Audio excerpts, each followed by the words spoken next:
Ano pong masasabi nyo sa video games or online games? Sa inyong mga Mobile Legends, Dota, League of Legends, at marami pang iba. Itong tanong na to, hindi naman na-address sa Bible. Obviously, kasi wala namang online games dati.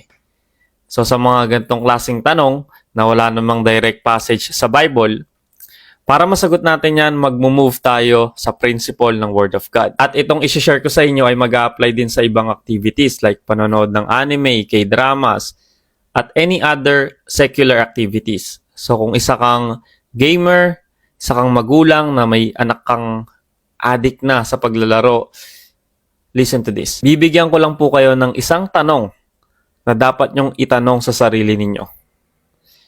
Kapag naglaro ba ako nitong online game na to, ay makokonsumo nito ang oras ko? Is it taking up too much of my time?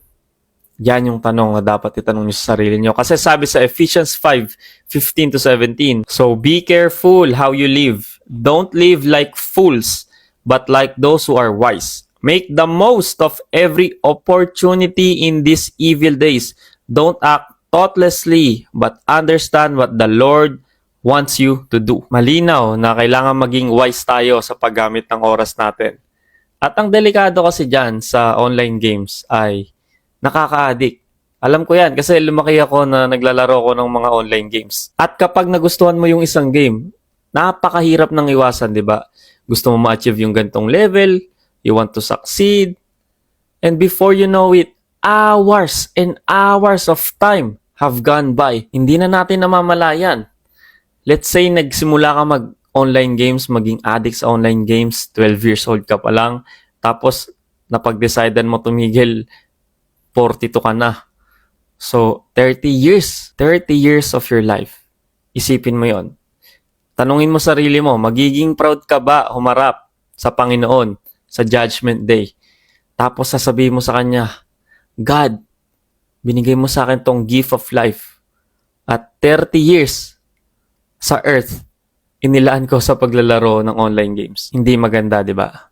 At nagiging idolatry rin yan, yung pagiging addict sa online games. Kasi kung nilalaan mo yung oras mo dyan, kaysa sa Panginoon, you're making it your God. At hindi lang sa online games ha, kahit yung panonood nyo ng K-drama, ng anime, anything na nakakapagpalayo sa'yo sa Diyos, na dapat pwede ka na mag-pray, magbasa ng Bible, pero dahil mas gusto mo maglaro, manood, nagiging idolatry na yan.